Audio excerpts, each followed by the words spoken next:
Got to catch her. Number one, can you get a skill? Oh, she's dead. She's dead. Where does it say she's dead? Look, I'll show you. That is definitely a kill, dude.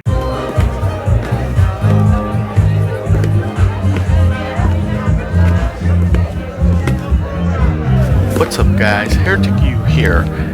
And today we're going to do something a little different. Today I'm going to talk about the history of the Sylvan Bowl. Mainly because, well, Season 12 comes to an end next weekend. And tradition was I usually do kind of a special battle report at the beginning. You know, I kind of go over the history of it. And so I thought I would do a separate video and really talk about, you know, how I started. You know, so looking back, I find that most of my content has always gone back to Blood Bowl. I've gotten into a lot of different games over the years. You know, everything from 40k to Infinity to Malifaux to Super Dungeon Explorer and stuff like that. But, you know, at the end of the day, my favorite stuff to do was always Blood Bowl. And it all started, I want to say back in 2007. Picked up the board set, the box set of Blood Bowl, and just started. We started our first league, which we called the Sylvan Bowl. The reason it's called the Sylvan Bowl, oddly enough, is because that is our online guild at the time. We used to play Ultima, a game called Ultima Online, and the guild that we came up with, our guild name was Ordo Sylvanus. So our GW, or at the time our 40k club, we called it Ordo Sylvanus as well. And so when we started Blood Bowl, we had the Sylvan Bowl. Yeah, so that was back in, I want to say, 2007. And so back then, I was bit by the Blood Bowl bug, and I've been running Sylvan Bowls ever since then. So right now we're up to 12, and I had this special trophy made up. I think it's pretty cool.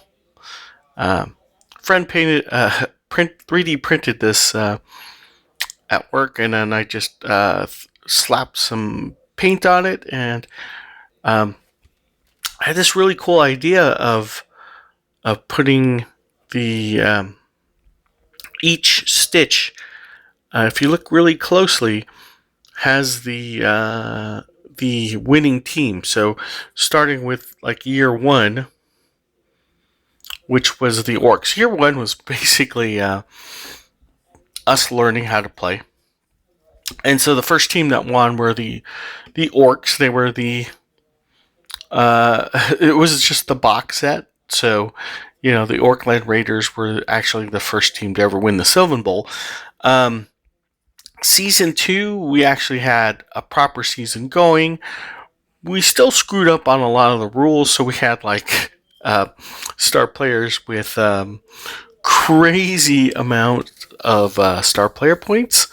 So it was kind of a wacky season, but you know, the High Elves took that one. And then Season 3 was kind of a chill season, and, you know, we didn't actually have a finals in that one, but just kind of going by memory, I'm going to give it to the Skaven. They had the best record at the time, so and won their final game. So there you go. By the time we moved to season 4, we were I was running it out of a game store at the time called the Adventurers Guild, and at that time we had a proper. That was the first season, and that's when I started uploading videos of Blood Bowl of the Sylvan Bowl. So so if you go through my history, uh, Sylvan Bowl season 4 is like the earliest recorded one on YouTube. Um, I don't know the exact date, but I do remember the video, which was like it was just fun. Like by the time I was in season 5 and 6, um, was probably I was having the most fun doing YouTube content because it was just uh, it was basically just a small group of friends, and we were doing voices. We were in character, and we had a. I remember we had a pretend like Sports Center kind of satire show called the Splat Center, where I like photoshopped one of my miniatures, Oh Lord. and he would go over Hello, the games of the football week, and fans. it was really Welcome to fun. our I mean, edition of I Splat Center.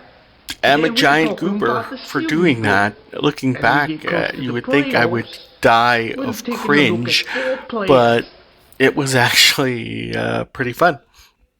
Uh, that's that year we handed out a trophy, or season 4 handed out a trophy that went to the humans. They were the 4th team to win the Sylvan Bowl, and then from that year on, I believe I was no, actually, it wasn't till I want to say season 7 or 8. No, probably season 8. Um, when we started an actual tradition of handing out this trophy. So this was the original Sylvan Bowl trophy right here. Um, and yes, this is my one and only Golden Demon. And I won this when GW used to host their Games Day. They called it Games Day LA, but if you're a native to California, Games Day was not. It was near LA, but it wasn't really LA. It's a little town called Ontario, and so our gang won this for running Blood Bowl, and so I used this as the Blood Bowl trophy. Fast forward to today, um, I think this is a much cooler trophy to hand out. I think I want to get a second one printed because I just want one at my desk at work, and maybe paint it up a little. This I wanted to look really old because Sylvan Bowl does have a wide history to it. So yeah, looking back, the Sylvan Bowl's been played in, I want to say, at least 5 or 6 different game stores. We've had different people playing over time. It's it's really the one thing I enjoy the most. It combines everything I love about the hobby of miniature wargaming. The painting, the we used to have this tradition where we would build a custom pitch every year. Um, it's still kind of a thing. I mean, I'm using these 3D printed pitches now. So 13 or the finals will be held on my like it's almost like a deck of a ship. It's like a wrecked ship. It looks really cool, and I I'm looking forward to it because it's the first Sylvan Bowl in about 3 Sylvan Bowls that I can just spectate. I'm not playing in it, so I can just watch and enjoy. And so hopefully I can film the whole thing. We can do a battle, proper Blood Bowl report. Um, and I thought I would go over a little bit of what of the 2 teams this year. So yeah, so see, but I'm kind of jumping the gun here because we're kind of going through the history because I just want people to know that there is a lot of like really cool history and like Silver Bowl has its own almost its own lore. I mean I don't know if it's the oldest on YouTube. Maybe the oldest documented? I don't know. I'd like to see. I mean, if you guys know, I mean, so if Sylvan Bowl, I'd have to look up the date of the Sylvan Bowl season 4 finals video and just see. I probably put up footage of it right now while I'm talking. Anyways, as we moved through the years, we went through different clubs of people and different game stores. Um, and it's just really been, like I said, it combines, Blood Bowl combines everything I love about miniature wargaming.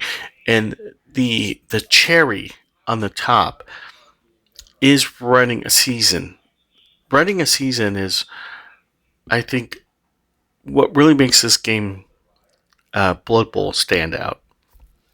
There's nothing special about Sylvan Bowl per se. It's just, basically, if you think about it, it really is kind of a beginner to intermediate level casual. It's always been sort of a casual group playing. It never got super competitive until we got to, I want to say, season 8 and 9 is when we the gaming group that I was part of was it was pretty big, and Blood Bowl was a pretty big deal. I mean, all the guys, they were still pretty new to it, but they were experienced gamers, and I think looking back, I would say those were the hardest, the most challenging Blood Bowl games I've had were against them. They were probably the most competent Blood Bowl players. But what's really cool about season 11 and season 12 is that one of the coaches has been there since season 2. He was in a couple of videos. He helped me with some ideas, and we used to goof around. So it's really cool to kind of have that person back, playing Blood Bowl. It's like it's old times. So he's playing in the finals, and he's playing the Black Orcs. And if we kind of do, I might as well just segue into looking at the two teams in the finals and giving my thoughts on them. Let's go over the Wood Elves first. Wood Elves kicked my butt at the end of season 11. That one, that one hurt, man. I was like, I got back into Blood Bowl. I picked orcs, and I was doing really good with them. And then this Wood Elf coach, who was new to Blood Bowl, everything started to click for him, And by the time we got to the finals, he really got his team dialed down. So I'm going to show a few things that I think what makes him such a good Wood Elf coach, or a tough coach to defend. Like in this first example, you're going to see that this is Wood Elves versus Dark Elves. Dark Elves are running a zone, and they've got the Wood Elves. The Wood Elves are on basically one side of the table. But what's deadly about teams like Wood Elves is their movement. So you're going to see he's just going to peel off and run a War Dancer on the other side of the field and really extend that defense and just dump the ball off to him and you've got one shot. That's the thing about the way Caesar plays his wood elves is he puts a lot of faith in his war dancers that, hey, he'll leave them open for a blitz, um, and he'll give you that one shot. But if you don't get what you need, if you don't get that pow, if you don't have tackle, it's gonna be he's gonna check those odds. And what also makes him very dangerous is even when you do down that war dancer, the return game of the wood elves, that movement and the ability to leap around the field, the high agility. In this example, he gets the ball back. I've actually knocked his ball carrier down. Ball goes in the crowd. It goes right to his guy. He catches it, and if you look, he is surrounded. And one leap, one dodge, bam, touchdown. That's what makes this team so deadly. On the flip side, the Black Orcs are undefeated this season, right? They are a new team, and it's a tough team to sort of figure out how to get through. Obviously, you want to get to the Goblins because they're going to be the ball carrier. And if you look at his roster, his Goblins have a lot of star player points. What's going to be interesting about these two teams is that both Caesar and Gabby both like to take risks. They both love the passing game, so I think it's going to be a fun game to watch. It's really going to be interesting on who does Nuffle Bless, almost. I mean, Caesar's got the stats. He's got the more experienced team. He's coming off, he's defending his championship, and so taking risks. I mean, it's just he's got ice in his veins. But with Gabby, he's the more experienced coach. Hasn't lost the game this season, so they're the number one. Black Orcs are the number one ranked team in season 12. They don't give up a lot of scoring because it's so tough to get around all of that strength, all of that armor. So keys to success. Okay, so if you're with the Wood Elves, basically you want to score early and in a head-to-head matchup. If you're the Wood Elves, look for them to use leap, both both offensively and defensively. They're going to be. I'm looking for the War Dancers to be hunting goblins down. He's got the personnel to do that. I think the tree. I would have fired that tree and got another one. I mean, he's got the money to do it. But I mean, I guess the guard comes in handy. But he's -1 strength, and that's a big deal. I mean, he doesn't have a lot of movement. The break tackle, I don't know about that one, but it could come in handy. I just think normally that tree is there to give the line the much needed strength, and with it -1, is it really going to be doing that? So it's now acting as a hitting piece, but more of a support piece with guard. So that's interesting. For the Black Orcs, okay, if you're the Black Orcs, your number one thing, I want to see grab being used. Yeah, War Dancers and Elves are going to be hard to hit, but grab, you're going to be setting up chain blocks.